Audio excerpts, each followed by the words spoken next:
Hi guys, today I want to share a message with you that I have been learning this week.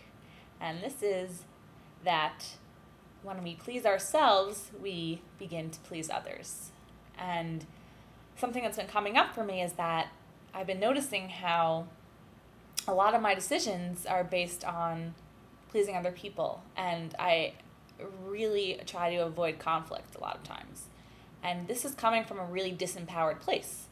And I'm going to be honest with you, on my quest to empowerment and standing up for my voice and the voice of love, I find this to feel really funky because I'm not acting in accordance to my beliefs. So something I want to remind you of is that this is really natural. People pleasing is something really natural that we all tend to do. We picked up a belief system that our happiness depends on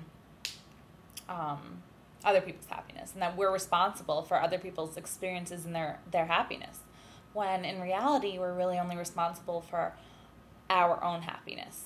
And this isn't to say that you can go run around and do whatever you want and affect anyone the way you please, but what it is saying is that when you listen to your heart's desire, your true desires, and you are creating happiness for yourself, you are also creating happiness for everyone else. And it may not happen that way, may not seem like that right away, but it's the truth. Let's use an example. I just thought of something just to illustrate this, but let's say you are applying to college and your parents went to University of Michigan and they are so invested in you going to Michigan. They are obsessed with it. Since you were born, you were wearing Michigan sweatshirts, and they just really want you to be happy there because they loved it.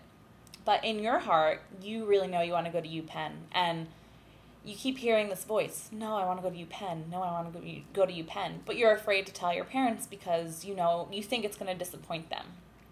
Well, ultimately, who you're really disappointing is yourself. And we're going to have to be making these decisions in our lives, and they may not make everyone happy. You're going to have to make choices in your life that are going to disappoint people.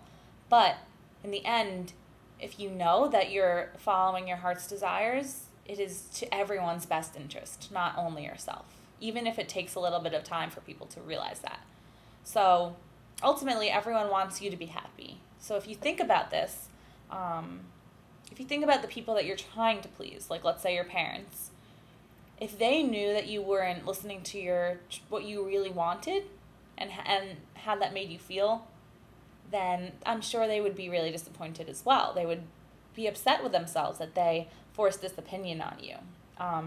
So this week I want you to think about people you are trying to please and think about how you feel and when you're ignoring your desires. And also, I want you to ask yourself, if they knew how this was making you feel, would they be happy that you were making that decision? And one other thing you can think about is, in the future, if you look back on this decision that you are trying to make, what decision would you want to remember? Will you regret one decision over another? This will help you when you're making these big choices that seem like they will hurt people around you, but remember that this is your life, and you can live any life that you want to live. So this is your only life, so make the decisions that will make you happy. And remember that it'll make everyone else happy around you if you're happy. Good luck with listening to your heart's desires, and I'll see you guys next week. Bye.